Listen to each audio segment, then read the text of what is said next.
Hello friends, welcome to Pooja Prashanth vlogs. இன்றைக்கி மார்னிங்கே பார்த்தீங்கன்னா சரியான வெயில். மார்னிங் ஒர்க்கெல்லாம் முடிச்சுட்டு அப்படியே படிக்கலான்னு ஸ்டார்ட் பண்ணிட்டேன். ஹவுஸ் ஒய்ஃபாக இருந்துட்டு பேபியும் மேனேஜ் பண்ணிவிட்டு படிக்கிறது ரொம்ப கஷ்டம். ஹவுஸ் ஒய்ஃபாக இருந்துட்டு ஒரு நாள் ஃபுல்லாக படிச்சுட்டே இருக்கவும் முடியாது. நமக்கு நிறையா கமிட்மெண்ட்ஸ் இருக்குது, ரெஸ்பான்சிபிலிட்டிஸ் இருக்குது. இதில் பெரிய விஷயம் என்னென்னா இந்த மாம் கில்ட் தான்.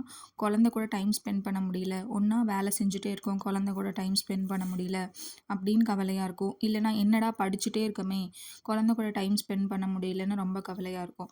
அப்போன்னு பார்த்து தான் நம்ம படிக்கும்போது நம்ம குழந்தைங்க விளையாட கூப்பிடுவாங்க. நமக்கு அப்போ தான் ரொம்ப பாவமாக தெரியும். கில்ட் உடனே வந்துடும். கில்ட் எல்லாம் கொஞ்சம் கூட வேணாம். குழந்த கூட எப்பயுமே விளையாடிட்டு இருக்கணும்னுலாம் இல்லை. குவான்டிட்டி டைமை விட எவ்வளோ குவாலிட்டி டைம் நீங்கள் ஸ்பெண்ட் பண்ணுறீங்கன்னு தான் முக்கியம். மோஸ்ட்டாக என் பையன் தூங்கும்போது தான் நான் படிப்பேன். இல்லைனா முழிச்சிட்டு இருந்தால் பக்கத்தில் உட்கார வச்சுட்டு படிப்பேன். டாய்ஸ் கொடுத்தா விளையாடிட்டு இருப்பான். நடுவில் அவன் கூடயே கொஞ்சம் விளையாடிட்டே அப்படியே நான் படிப்பேன். நம்ம குழந்தைக்காக தான் நம்ம படிக்கிறோம், அவங்க ஃப்யூச்சருக்காக தான் படிக்கிறோம். ஸோ எந்த ஒரு கில்ட்டும் வேண்டாம். நான் பிஏ இங்கிலீஷ் மேரேஜுக்கு முன்னாடி முடித்தேன். யூனிவர்சிட்டி 3rd ரேங்க் எடுத்தேன். ஆஃப்டர் மேரேஜ் என் ஹஸ்பண்ட் படிப்பை ஸ்டாப் பண்ணாத, பிஎட் போடுன்னு சொன்னார். இப்போ பிஎட் படிச்சுட்ருக்கேன். 3 செமஸ்டர்ஸ் முடிஞ்சிச்சு. இப்போ 4th செம் படிச்சுட்ருக்கேன். காலேஜ் படிக்கும் போதே type writing, English higher and lower and Tamil lower முடித்தேன். டைப் ரைட்டிங் முடித்தா கவர்மெண்ட் எக்ஸாமில் எக்ஸ்ட்ரா பெனிஃபிட்ஸ் இருக்குது. முடிஞ்ச அளவுக்கு டைப் ரைட்டிங் பண்ண முடியுமான்னு பாருங்கள். குரூப் 4 எக்ஸாம் படிச்சுட்டே அப்படியே டெட் ப்ரிப்பேர் பண்ணலான்ட்டு இருக்கேன். மோஸ்ட்டாக பார்த்தா 2க்கும் சேம் சிலபஸ் தான். கொஞ்சம் கஷ்டம்தான், இருந்தாலும் ட்ரை பண்ணி பார்க்கலான்ட்டு இருக்கேன். நம்ம கோல்ஸை அச்சீவ் பண்ணுறக்கு நம்ம ஹோப் விடாமல் ட்ரை பண்ணணும். கண்டிப்பாக ஒரு நாள் நம்ம அதை அச்சீவ் பண்ணுவோம். ஒரு நாளைக்கு ஒரு டாபிக் முடிக்கிறீங்கன்னா முடிங்க, பரவாயில்ல. எவ்வளோ முடியுமோ அவ்வளோ படிங்க, போதும். 10 டாபிக்ஸில் 5 டாபிக்ஸ் முடித்தாலும் பரவாயில்ல. உங்களுக்கு நீங்களே ஒரு காம்ப்ளிமெண்ட் கொடுத்துக்கோங்க. கொஞ்சம் கொஞ்சமாக அப்படியே டாபிக்ஸை கவர் பண்ணிகிட்டே வந்துடலாம். ஸோ டோன்ட் வெரி, எக்ஸாம் வரக்குள்ளே மோஸ்ட்டாக முடிச்சிடலாம். இப்போ நீங்கள் நோட்ஸ் எடுக்கிறீங்க அப்படின்னா ரொம்ப கசகசன்னு எடுக்காதீங்க. அது மாதிரி ஃபுல்லாக புக்கு ஃபுல்லாக எழுதி வச்சுட்டும் நோட்ஸ் எடுக்காதீங்க.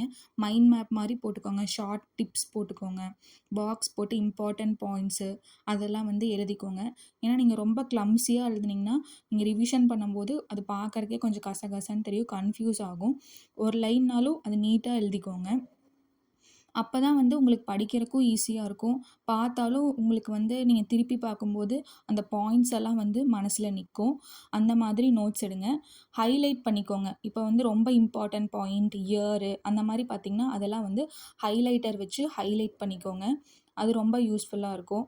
நெக்ஸ்ட்டு நிறைய கலர்ஸ் யூஸ் பண்ணாதீங்க. 3 colour, black, blue, red 3 colour மட்டும் யூஸ் பண்ணிக்கோங்க. அப்போ தான் நோட்ஸ் எடுக்கும்போது நீட்டாகவும் இருக்கும், பார்க்குறக்கும் நல்லாயிருக்கும். அந்த மாதிரி நோட்ஸ் எடுத்து பழகிக்கலாம். நெக்ஸ்ட்டு பார்த்தீங்கன்னா ஹேண்ட் ரிட்டன் நோட்ஸ் ரொம்ப முக்கியம். ஹேண்ட் ரிட்டன் நோட்ஸ் பார்த்தா தான் உங்களுக்கு மனசில் அப்படியே நிற்கும். மெயின் பாயிண்ட்ஸும் எழுதி வச்சுக்கலாம். ரிவிஷன் பண்ணும்போது உங்களுக்கு ஈஸியாக இருக்கும். ஸோ மோஸ்ட்டாக ஹேண்ட் ரிட்டன் நோட்ஸ் எடுக்க ட்ரை பண்ணுங்கள்.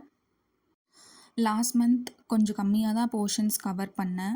ஏன்னா லாஸ்ட் மந்த் 3rd செம் கமிஷன் வச்சுட்டாங்க. அதுக்கு டிஎல்எம் ரெக்கார்ட்ஸ்னு அதை முடிக்கிறதுக்கே ரொம்ப கஷ்டப்பட்டேன். 2 டேஸ் கமிஷன் நடந்தது. ஃபர்ஸ்ட் டே பார்த்திங்கன்னா micro teaching and second day பார்த்திங்கன்னா வைவா நடந்தது. இந்த வீடியோவில் டிஎல்எம்லாம் எப்படி அரேஞ்ச் பண்ணேன்னு ஒரு கிளிப்பு ஆட் பண்ணியிருக்கேன். இதெல்லாம் தான் நான் பண்ணது. இந்த சார்ட்டு, ஹேங்கிங் எல்லாமே நான் தான் பண்ணேன். இதெல்லாம் முடிக்கிறதுக்கே எனக்கு 2 months ஆச்சு. அது போக இப்போ ரெக்கார்ட் எழுதுறதுக்கு 1 month ஆச்சு. டோட்டலாக 20 ரெக்கார்ட்ஸு. இதெல்லாம் அசம்பிள் பண்ணிவிட்டு போன மந்த்து தான் முடிஞ்சுது. இது கூடயே பார்த்திங்கன்னா லாஸ்ட் 3 months டீச்சிங் ப்ராக்டிஸும் போனேன். பேபியை விட்டுட்டு போக கஷ்டமாக தான் இருந்துச்சு. 3 month ஆனேன்னு அம்மாக்கிட்ட மார்னிங் விட்டுட்டு ஈவினிங் பார்த்துப்பேன். இப்போ எப்படியோ எல்லாமே முடிஞ்சுது. ஸோ 4th செம்க்காக வெயிட் பண்ணிருக்கேன். ஸோ ஜூலை மந்த் பார்த்திங்கன்னா எனக்கு 4th செம் வரும். நெக்ஸ்ட்டு ஜிஎஸ்க்கு எப்படி நோட்ஸ் எடுக்கலான்னு பார்த்தீங்கன்னா, ஒரு சப்ஜெக்ட் எடுத்துட்டிங்கன்னா அது ஃபுல்லாக அந்த டாப்பிக்கை படித்து முடிச்சிடுங்க. படித்து முடிச்சுட்டு ஒரு நோட் எடுத்துகிட்டு இம்பார்ட்டன்ட் பாயிண்ட்ஸ் மட்டும் எழுதிக்கோங்க. படிச்சுட்டே எழுதினீங்கன்னா மோஸ்ட்டாக முடிக்க முடியாது. ஸோ பொறுமையாக அந்த டாப்பிக்கை ஃபுல்லாக படிச்சிடுங்க. படிச்சுட்டா இம்பார்ட்டன்ட் பாயிண்ட்ஸ் எதுன்னு உங்களுக்கு தெரிஞ்சிடும். அப்போ அந்த இம்பார்ட்டன்ட் பாயிண்ட்ஸ் மட்டும் எடுத்து நோட்டில் எழுதி வச்சுக்கோங்க. எந்தெந்த இயரில் என்னென்ன ஆக்ட் இருக்குது அதெல்லாம் ஒரு தனியாக ஒரு நோட் எடுத்து நோட் பண்ணி வச்சுக்கோங்க. அப்படி இல்லைன்னா இந்த மாதிரி இயர் புக்குன்னு தனியாக இருக்கும், அதை வாங்கி வச்சு படிச்சுக்கோங்க. ஸோ உங்களுக்கு கன்ஃபியூஷன் ஆகாது. எந்த இயர் எந்த ஆக்ட் நடந்தது, எந்த இயரில் என்ன நடந்ததுன்னு உங்களுக்கு அந்த கன்ஃபியூஷன் இல்லாமல் இருக்கும். ஸோ இந்த மாதிரி டிப்ஸ் ஃபாலோ பண்ணிக்கோங்க. இந்த வீடியோ உங்களுக்கு பிடிச்சிருந்தனா லைக் பண்ணுங்கள். என் சேனலை சப்ஸ்கிரைப் பண்ணி வச்சுக்கோங்க. இந்த மாதிரி நிறைய வீடியோஸ் வந்து அப்லோட் பண்ணுவேன். எப்படி படிக்கிறது அந்த மாதிரி டிப்ஸ் எல்லாம் ஷேர் பண்ணலான்ட்டு இருக்கேன். So stay tune for more videos. Thank you for வாட்சிங் மை சேனல்.